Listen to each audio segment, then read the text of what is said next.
So the trailer of the much-awaited Ironheart just So the trailer of the much-awaited Ironheart just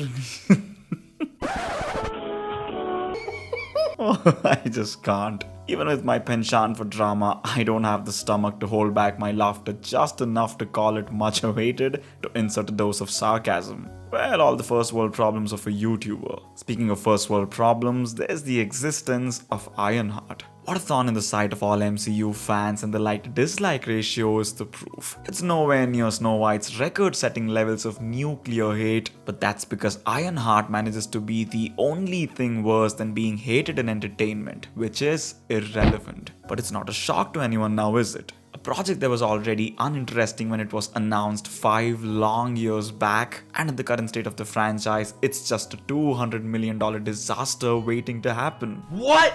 Yup, that's right. Marvel has done it again and somehow blown $200 million on a mini-series, which has gone so overboard in terms of budget that they can't even chalk it up to tax write-offs because tax is paid with income, and that's about as rare as a good project in the MCU these days. And hence they're forced to shit it out. It's like the more I say, the worse it gets. So let me just talk about the topic at hand, Marvel's Ironheart, as if that's gonna make it any better. So the beloved Riri Williams is back.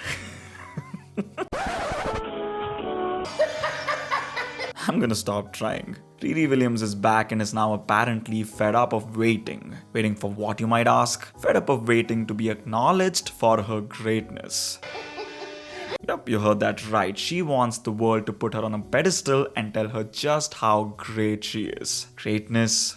What the f is she on about? The makers of this show are on some next level shit to be painting her in this light, knowing she's doomed to fail because this is a character which is already pretty much hated because most hardcore RDJ or Iron Man fans look at her as a forced DEI based downgrade, and they thought it's a good idea to make her a brat with an obnoxiously large sense of entitlement. I'd understand if once the show comes out and she goes through a journey of self-reflection and subsequently drops the sense of being too good. That just might be the case in fact. But this trailer damn sure isn't getting their viewers excited to watch the product. If anything, it's doing the opposite. So Riri's done with college and is constantly told by her inferior male white teachers how she's not special, which is apparently an indicator that she is.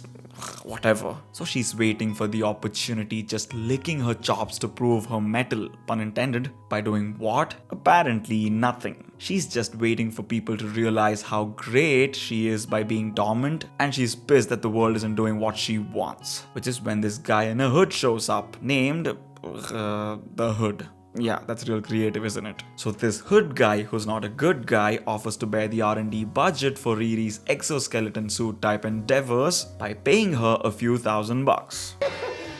This is one detail that literally made no sense. You see, in the comics and even in the movies, it could not have been anyone else other than Tony Stark that invented or even manufactured the Iron Man armor. Because it would take nothing short of at least $500 million to make something that advanced, in addition to having an in-depth knowledge of weapon systems and an ability to procure rare materials without raising eyebrows. Plus, the suit's technology would definitely be classified, unless Tony dumped the blueprint for the suit on the internet before death, which he never would. Which means the whole thing would have to be worked on from scratch. Which means it has to be another Genius, billionaire, playboy, philanthropist. In this case, genius, billionaire, and defense contractor would suffice. So let's get this straight. No matter how smart and brutally resourceful they want to paint Riri to be, she cannot, for the love of God, just cannot get her hands on all the stuff needed to make an armor like Tony's, even with that little briefcase full of cash. Unless she's making a perfected version of the suit out of junkyard scrap, which she totally could. I understand that it's necessary to leave deeper logic and science at the door, especially when we watch comic book movies, but now they're asking us to leave basic logic and common sense too. And she doesn't want to adhere to the norms. Of course not, and why would she? She's a girl boss who was born with the intellect of an Einstein, or a Stark in this case. So she wants to make something new, something awesome, something iconic. You mean you want to replicate what Tony's done about 85 times? Yep, iconic. Got it. And since she's already smarter than everyone in history combined because she's a young female prodigy, she's gonna make Iron Man on a budget, make it perfect as well, save the world while she's at it, and do it all before she has her first period. I understood that reference. Oh, how tiring this routine has now become. I don't know how Hollywood, with its infinite resources and its juggernaut PR machinery, isn't able to realize that this stuff has been rejected by the audiences like half a decade ago. Not a single one among the nearly 10 attempts at swapping out beloved characters with their obnoxiously yet illogically superior female alternatives has worked till date. And yet they're adamant on doing it. And the girl boss trope, my god, is it boring about now or what? MCU has now become the breeding grounds for illogical, mediocre failures, and it's mostly because of identity politics and the gender wars, because even though there is almost no real world evidence of the same, every single girl in her mid-teens is written and showcased as this outlandishly brilliant, fierce, and brave character. It's like all of them are now different iterations of basically the same person. Think about it. What's the real difference between a Riri Williams, a Cassie Lang, a Shuri, or a Jennifer Walters? That's right, pretty much nothing. Yeah, they might have different names and might be playing different characters on the surface level, but their character tropes, they're actually not different at all. It's now a case of them becoming what they have always hated. Hollywood has been all about breaking stereotypes as of the last decade. At least that's what they're saying.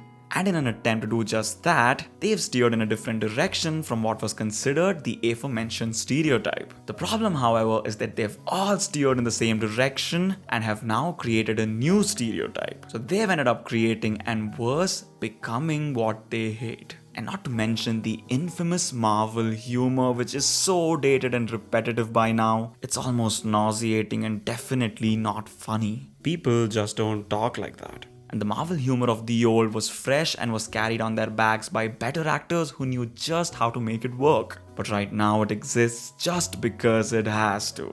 So basically like Ironheart. And as if that isn't bad enough, the whole PR machinery is pushing this series as if it's the second coming of Iron Man. Well, sorry to say, it's not. In fact, it's not even close. What it is, however, is a third-rate attempt at capitalizing on what might be MCU's most valuable IP, aka Iron Man, in an attempt to one-up him just the way it was in the heavily disliked comics.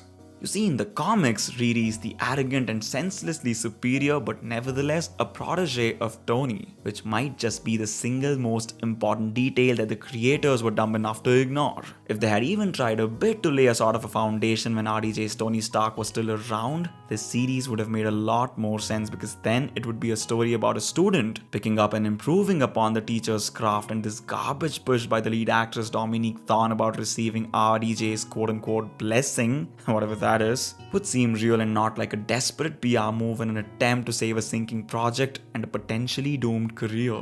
And the whole charade pushed by her as to how her suit is technically more impressive since she's a dumpster diver in her series as opposed to Tony's billionaire status, well... Tony Stark was able to build this in a cave! With a box of scraps!